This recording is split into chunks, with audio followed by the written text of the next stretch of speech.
Salim, Maula Abu Hujaifah, sebaik-baik pemikul Al-Quran. Pada suatu hari Rasulullah Shallallahu Alaihi Wasallam berpesan kepada para sahabatnya, katanya, ambillah olehmu Al-Quran itu dari 4 orang, yaitu Abdullah bin Mas'ud, Salim Maula Abu Hujaifah, Ubay bin Ka'ab dan Mu'az bin Jabal. Dulu kita telah mengenal Ibnu Mas'ud, Ubay dan Mu'az. Maka siapakah kiranya sahabat yang keempat yang dijadikan Rasul sebagai andalan dan tempat bertanya dalam mengajarkan Al-Quran? Ia adalah Salim, Maula Abu Hujaifah. Pada mulanya ia hanyalah seorang budak belian, dan kemudian Islam memperbaiki kedudukannya, hingga diambil sebagai anak angkat oleh salah seorang pemimpin Islam terkemuka, yang sebelum masuk Islam juga adalah seorang bangsawan Quraisy, dan salah seorang pemimpinnya. Dan tatkala Islam menghapus adat kebiasaan memungut anak angkat, Salim pun menjadi saudara, teman sejawat serta maula, sama dengan hamba yang telah dimerdekakan, bagi orang yang memungutnya sebagai anak tadi, yaitu sahabat yang mulia bernama Abu Hujaifah bin Utbah. Dan berkat karunia dan nikmat dari Allah Ta'ala, Salim mencapai kedudukan tinggi dan terhormat di kalangan muslimin, yang dipersiapkan baginya oleh keutamaan jiwanya, serta perangai dan ketakwaannya. Sahabat Rasul yang mulia ini disebut Salim Maula Abu Hujaifah, ialah karena dulunya ia seorang budak belian dan kemudian dibebaskan. Dan ia beriman kepada Allah dan Rasulnya tanpa menunggu lama, dan mengambil tempatnya di antara orang-orang Islam angkatan pertama.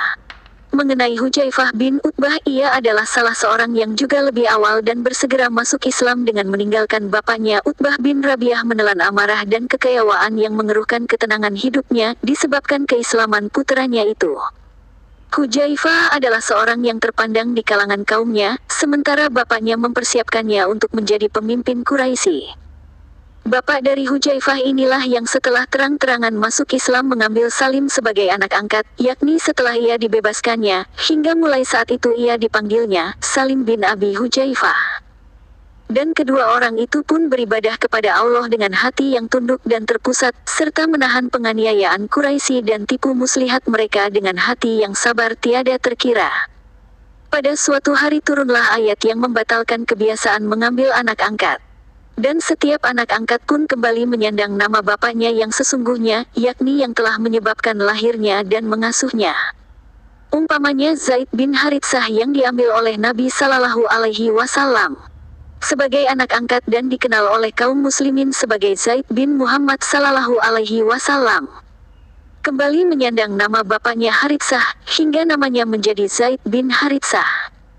Tetapi Salim tidak dikenal siapa bapaknya, maka ia menghubungkan diri kepada orang yang telah membebaskannya hingga dipanggilkan Salim Maula Abu Hujaifah. Mungkin ketika menghapus kebiasaan memungut memberi nama anak angkat dengan nama orang yang mengangkatnya, Islam hanya hendak mengatakan kepada kaum muslimin, janganlah kalian mencari hubungan kekeluargaan dan silaturahmi dengan orang-orang di luar Islam sehingga persaudaraan kalian lebih kuat dengan sesama Islam sendiri dan seakidah yang menjadikan kalian bersaudara. Hal ini telah difahami sebaik-baiknya oleh kaum muslimin angkatan pertama. Tak ada suatu pun yang lebih mereka cintai setelah Allah dan Rasul-Nya, dari saudara-saudara mereka setuhan Allah dan seagama Islam. Dan telah kita saksikan bagaimana orang-orang Ansar itu menyambut saudara-saudara mereka orang Muhajirin, hingga mereka membagi tempat kediaman dan segala yang mereka miliki kepada Muhajirin. Dan inilah yang kita saksikan terjadi antara Abu Hujaifah bangsawan Quraisy dengan Salim yang berasal dari budak belian yang tidak diketahui siapa bapaknya itu. Sampai akhir hayat mereka, kedua orang itu lebih dari bersaudara kandung. Ketika menemui ajal, mereka meninggal bersama-sama, nyawa melayang bersama nyawa, dan tubuh yang satu terbaring di samping tubuh yang lain. Itulah dia keistimewaan luar biasa dari Islam, bahkan itulah salah satu kebesaran dan keutamaannya. Salim telah beriman sebenar-benar iman, dan menempuh jalan menuju ilahi bersama-sama orang-orang yang takwa dan budiman. Baik bangsa maupun kedudukannya dalam masyarakat tidak menjadi persoalan lagi. Karena berkat ketakwaan dan keikhlasannya, ia telah meningkat ke taraf yang tinggi dalam kehidupan masyarakat baru yang sengaja hendak dibangkitkan dan ditegakkan oleh agama Islam berdasarkan prinsip baru yang adil dan luhur. Prinsip itu tersimpul dalam ayat mulia berikut ini. Sesungguhnya orang yang termulia di antara kalian di sisi Allah ialah yang paling takwa. QS 49 Al-Hujurat 13. Dan menurut hadits, tiada kelebihan bagi seorang bangsa Arab atas selain bangsa Arab kecuali takwa, dan tidak ada kelebihan bagi seorang keturunan kulit putih atas seorang keturunan kulit hitam kecuali takwa. Pada masyarakat baru yang maju ini, Abu Hujaifah merasa dirinya terhormat bila menjadi wali dari seseorang yang dulunya menjadi budak beliannya. Bahkan dianggapnya suatu kemuliaan bagi keluarganya, mengawinkan Salim dengan kemenakannya Fatimah binti Walid bin Utbah I. Dan pada masyarakat baru yang maju ini, yang telah menghancurkan kefeodalan dan kehidupan berkasta-kasta, serta menghapus rasialisme dan diskriminasi, maka dengan kebenaran dan kejujurannya, keimanan dan amal baktinya, Salim menempatkan dirinya selalu dalam barisan pertama. Benar. Ialah yang menjadi imam bagi orang-orang yang hijrah dari Mekah ke Madinah setiap salat mereka di Masjid Kuba. Dan ia menjadi andalan tempat bertanya tentang kitabullah, hingga Nabi menyuruh kaum muslimin belajar daripadanya. Ia banyak berbuat kebaikan dan memiliki keunggulan yang menyebabkan Rasulullah Shallallahu Alaihi Wasallam berkata kepadanya, "Segala puji bagi Allah yang menjadikan dalam golonganku seseorang seperti kamu." Bahkan kawan-kawannya sesama orang beriman menyebutnya Salim salah seorang dari kaum syalihin. Riwayat hidup Salim seperti riwayat hidup Bilal, ahli ibadah, dan riwayat hidup para sahabat lainnya yang sebelum memasuki Islam hidup sebagai budak beliau yang hina dinala. Diangkat oleh Islam dengan mendapat kesempurnaan petunjuk sehingga ia menjadi penuntun umat ke jalan yang benar, menjadi tokoh penentang kedaliman pula ia adalah kesatria di medan laga. Pada Salim terhimpun keutamaan-keutamaan yang terdapat dalam agama Islam. Keutamaan-keutamaan itu berkumpul pada diri dan sekitarnya, sementara keimanannya yang mendalam mengatur semua itu menjadi suatu susunan yang amat indah. Kelebihannya yang paling menonjol ialah mengemukakan apa yang dianggapnya benar secara terus terang. Ia tidak menutup mulut terhadap suatu kalimat yang seharusnya diucapkannya, dan ia tak hendak mengkhianati hidupnya dengan berdiam diri terhadap kesalahan yang menekan jiwanya. Setelah kota Mekah dibebaskan oleh kaum muslimin, Rasulullah mengirimkan beberapa rombongan ke kampung-kampung dan suku-suku Arab sekeliling Mekah dan menyampaikan kepada penduduknya bahwa sengaja mengirim mereka itu untuk berdakwah bukan untuk berperang. Dan sebagai pemimpin dari salah satu pasukan ialah Khalid bin Walid. Ketika Khalid sampai di tempat yang dituju, terjadilah suatu peristiwa yang menyebabkannya terpaksa menggunakan senjata dan menumpahkan darah. Sewaktu peristiwa ini sampai kepada Nabi SAW, beliau memohon ampun kepada Tuhannya amat lama sekali sambil katanfa, "Ya Allah, aku berlepas diri kepadamu dari apa yang dilakukan oleh Khalid." Juga peristiwa tersebut tak dapat dilupakan oleh Umar, ia pun mengambil perhatian khusus terhadap pribadi Khalid katanya, "Sesungguhnya pedang Khalid terlalu tajam."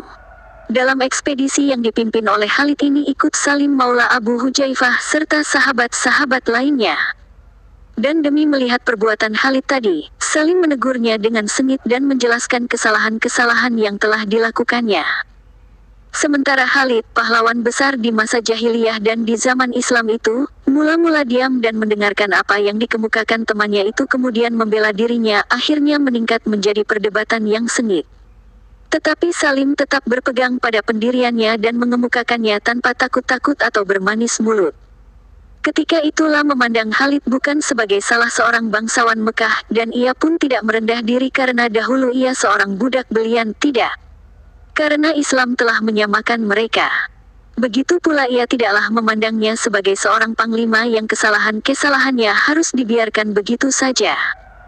Tetapi ia memandang Khalid sebagai tim dan sekutunya dalam kewajiban dan tanggung jawab. Serta ia menentang dan menyalahkan Khalid itu bukanlah karena ambisi atau suatu maksud tertentu, ia hanya melaksanakan nasihat yang diakui Hanfa dalam Islam, dan yang telah lama didengarnya dari Nabi. Bahwa nasihat itu merupakan teras dan tiang tengah agama, sabdanya. Agama itu ialah nasihat, agama itu ialah nasihat. Agama itu ialah nasihat. Dan ketika Rasulullah mendengar perbuatan Khalid bin Walid, beliau bertanya, katanya, "Adakah yang menyanggahnya?" Alangkah agungnya pertanyaan itu, dan alangkah mengharukan. Dan amarahnya menjadi surut ketika mereka mengatakan pada beliau, Ada, Salim menegur dan menyanggahnya. Salim hidup mendampingi Rasulnya dan orang-orang beriman. Tidak pernah ketinggalan dalam suatu peperangan mempertahankan agama, dan tak kehilangan gairah dalam suatu ibadah. Sementara persaudaraannya dengan Abu Hujaifah, makin hari makin bertambah erat dan kukuh jua. Saat itu berpulanglah Rasulullah ke Rahmatullah dan khilafat Abu Bakar radhiyallahu anhu, menghadapi persekongkolan jahat dari orang-orang murtad. Dan tibalah saatnya pertempuran Yamamah. Suatu peperangan sengit yang merupakan ujian terberat bagi Islam. Maka berangkatlah kaum muslimin untuk berjuang. Tidak ketinggalan Salim bersama Abu Hujaifah saudara seagama. Di awal peperangan, kaum muslimin tidak bermaksud hendak menyerang. Tetapi setiap mukmin telah merasa bahwa peperangan ini adalah peperangan yang menentukan, sehingga segala akibatnya menjadi tanggung jawab bersama.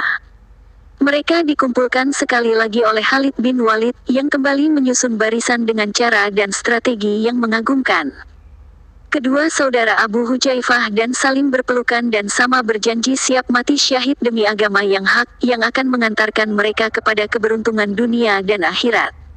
Lalu kedua saudara itu pun menerjunkan diri ke dalam kancah yang sedang bergejolak. Abu Hujaifah berseru meneriakkan, "Hai pengikut-pengikut Al-Quran, hiasilah Al-Quran dengan amal-amal kahan." Dan bagai angin puyuh, pedangnya berkelibatan dan menghunjamkan tusukan-tusukan kepada anak buah Musailamah. Sementara Salim berseru pula, katanya, "Amat buruk nasibku sebagai pemikul tanggung jawab Al-Quran apabila benteng kaum muslimin bobol karena kelalaianku." "Tidak mungkin demikian, wahai Salim. Bahkan engkau adalah sebaik-baik pemikul Al-Quran," ujar Abu Hujaifah. Pedangnya bagai menari-nari menebas dan menusuk pundak orang-orang murtad yang bangkit berontak hendak mengembalikan jahiliyah Quraisy dan memadamkan cahaya Islam. Tiba-tiba salah sebuah pedang orang-orang murtad itu menebas tangannya hingga putus. Tangan yang dipergunakannya untuk memanggul Panji Muhajirin, setelah gugur pemanggulnya yang pertama ialah Zaid bin Khattab. Tatkala tangan kanannya itu buntung dan panji itu jatuh, segeralah dipungutnya dengan tangan kirinya lalu terus-menerus diacungkannya tinggi-tinggi sambil mengumandangkan ayat Al-Quran berikut ini. Betapa banyaknya nabi yang bersamanya ikut bertempur pendukung agama Allah yang tidak sedikit jumlahnya. Mereka tidak patah semangat disebabkan cobaan yang menimpa mereka dalam berjuang di jalan Allah itu. Daya juang mereka tidak melemah apalagi menyerah kalah, sedang Allah mengasihi orang-orang yang tabah. QS 3 Ali Imran 146.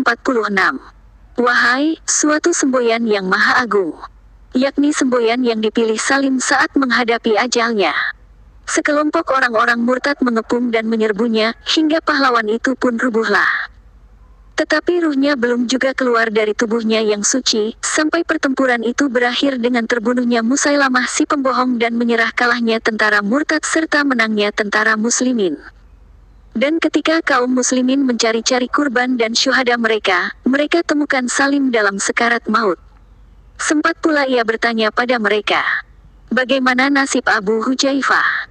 "Ia telah menemui syahidnya," ujar mereka. "Baringkan daku di sampingnya."